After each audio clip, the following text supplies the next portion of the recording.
Assalam alaykum wa rahmatullah. Il existe des mots qui traversent le temps, des sons qui ne se limitent pas à l'oreille, mais qui touchent directement le cœur. Parmi eux, il y a les noms d'Allah. Des noms qui ne sont pas de simples appellations, mais des portes. Chacun de ces noms est une clé invisible, une ouverture vers une dimension spirituelle que l'œil ne peut saisir, mais que l'âme reconnaît immédiatement. Allah nous rappelle dans le Coran: à Allah appartiennent les plus beaux noms, invoquez-le donc par eux. Sourate Al-A'raf, verset 180. Ce verset n'est pas seulement une information, c'est une invitation. Une invitation à découvrir que derrière chaque nom d'Allah se cache une lumière qui éclaire nos épreuves, une force qui apaise nos blessures, une proximité qui brise la solitude. Quand tu prononces l'un de ces noms, ce n'est pas une répétition mécanique. C'est comme frapper doucement à une porte qui s'ouvre sur l'infini. Et chaque croyant, à un moment de sa vie, trouve dans un nom d'Allah la réponse intime à ses doutes, à ses peurs, à ses besoins les plus profonds. Imagine un instant, tu es seul, dans le silence de la nuit. Rien autour de toi ne bouge, mais ton cœur bat avec le poids de tes soucis. Et soudain, tu murmures un nom d'Allah. Pas comme une formule, pas comme une habitude, mais comme un cri discret de ton âme. À ce moment-là, tout change. Car les noms d'Allah ne sont pas des sons, ce sont des vibrations spirituelles. Quand tu dis « Ya Rahman », c'est comme si ton cœur était enveloppé d'une chaleur qui rassure. Quand tu dis « Ya Ghaffar », c'est ton passé qui s'allège, comme si tes fautes se dissolvaient dans l'océan du pardon. Et lorsque tu dis « Ya Latif », tu découvres une douceur qui glisse au milieu de tes blessures les plus cachées. Chaque nom d'Allah agit comme une clé qui ouvre une porte invisible. Certains ouvrent vers la paix, d'autres vers la force, d'autres encore vers la patience ou l'espérance. La langue prononce, mais c'est l'âme qui comprend.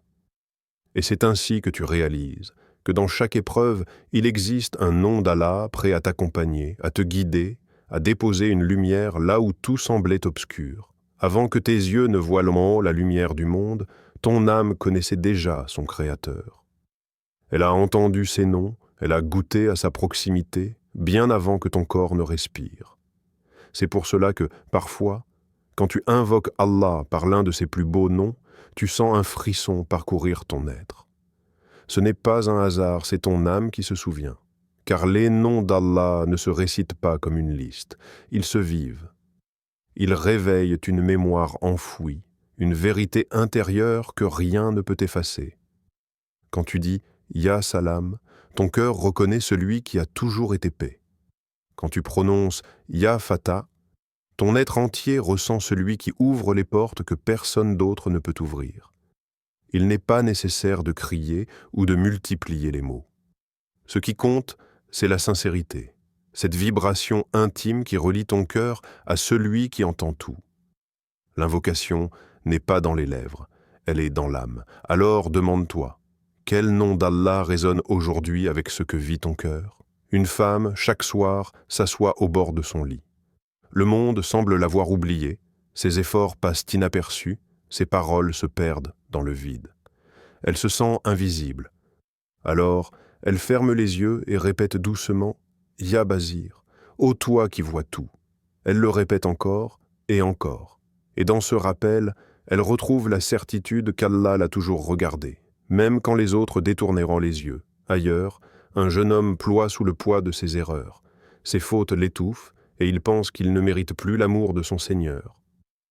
Mais un jour, il découvre ce nom, Al-Ghaffar, celui qui pardonne sans cesse. Il l'invoque, il l'implore, et il pleure non plus de désespoir mais d'espoir, car il réalise que son passé ne définit pas son avenir tant qu'il revient vers celui qui pardonne. Ces histoires sont simples, mais elles sont le miroir de nos vies. Derrière chaque solitude, chaque faute, chaque blessure, il existe un nom d'Allah qui apporte une réponse. Peut-être l'as-tu déjà trouvé? Peut-être es-tu encore en chemin? Imagine un homme dont la vie s'effondre morceau par morceau. Sa santé disparaît, ses biens s'évanouissent, ses proches s'éloignent, ses jours se remplissent de douleur et ses nuits de solitude. Cet homme, c'est Aïyoub, un prophète aimé d'Allah. Les regards autour de lui murmuraient « S'il souffre ainsi, c'est qu'il a fauté ». Mais Allah savait la vérité. Dans cette obscurité, Aïyoub ne s'est pas révolté. Il n'a pas crié contre son destin. Il a simplement levé son cœur et dit « Le mal m'a touché. Et toi, tu es le plus miséricordieux des miséricordieux. » Coran 21:83. Il n'a pas supplié pour retrouver sa richesse ou son confort. Il a juste reconnu sa douleur et affirmé la miséricorde infinie de son Seigneur. Ce fut un acte de foi silencieux, mais d'une puissance immense. Et Allah a répondu. Il lui a rendu la santé, la famille et bien plus encore, mais surtout, il l'a enveloppé de sa lumière. Car Aïyoub avait compris. La véritable perte n'était pas la douleur, mais de perdre le lien avec Allah. Les épreuves ne choisissent pas leurs victimes. Elles frappent riches ou pauvres, jeunes ou âgés, croyants ou insouciants. Mais ce qui distingue un cœur de l'autre, c'est la manière de réagir. Les noms d'Allah sont comme des lanternes plantées dans l'obscurité. Chacun peut s'en approcher, chacun peut trouver la lumière dont il a besoin. Quand tu es submergé par l'injustice, Al-Adl te rappelle que ton Seigneur est le juste. Quand tu es accablé par la solitude, Al-Wadoud te montre qu'il est celui qui aime sans condition. Et quand la peur paralyse tes pas, Al-Qawi te redonne la force de te relever. La patience n'est pas un signe de faiblesse, mais de grandeur. C'est une confiance silencieuse qui dit « Mon Seigneur sait ce que je ne comprends pas ». Et cette confiance, Allah la récompense toujours. Alors pose-toi une question simple. Quand tout vacille autour de toi, qui est Allah pour toi? Est-il celui que tu oublies ou celui dont tu t'approches davantage? Derrière chaque douleur, chaque attente, se cache une réponse divine, codée dans l'un de ses plus beaux noms. Ferme les yeux un instant. Ton cœur sait ce dont il a besoin, même quand tes lèvres hésitent à le dire. Parmi les noms d'Allah, il y en a un qui résonne aujourd'hui avec ton histoire, avec tes blessures ou tes espérances. Peut-être est-ce Al-Hakim, parce que tu ne comprends pas le sens de ce que tu traverses. Peut-être As-Sami, parce que tu doutes qu'on t'écoute vraiment. Ou peut-être Ar-Rahman, parce que tu as besoin d'une étreinte de miséricorde. Ce nom n'est pas un mot comme les autres, c'est une clé qui ouvre une porte à l'intérieur de toi, là où la lumière d'Allah attend de se déposer. Alors, je t'invite à choisir un nom.